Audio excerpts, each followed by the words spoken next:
ঝাড়গ্রামে ফের হাতির হানা। আর ঝাড়গ্রামে ফের হাতির হানায় মৃত্যু। ঝাড়গ্রামের পুকুরিয়ায় হাতির দল। দিনভর এলাকায় 3 থেকে 4টি হাতি দাপিয়ে বেড়ায়। রাতেই পুকুরিয়ার বাড়িতে হানা দাঁতালের।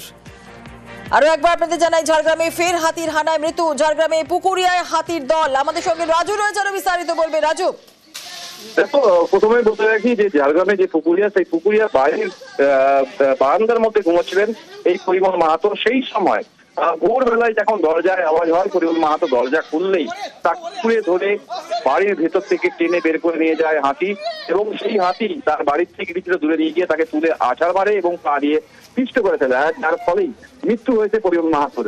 আর এই ঘটনায় এলাকার মানুষের মধ্যে ক্ষোভ এবং আতঙ্ক, কারণ বারংবার হাতি ঢুকছে, বারংবার হাতিতে ক্ষতি করছে, বারংবার মানুষের প্রাণনাশ হচ্ছে এবং হাতিরও প্রাণনাশ হচ্ছে। সেক্ষেত্রে বন দপ্তরের ভূমিকা নিয়ে বারবার প্রশ্ন তুলছেন এলাকার মানুষজন।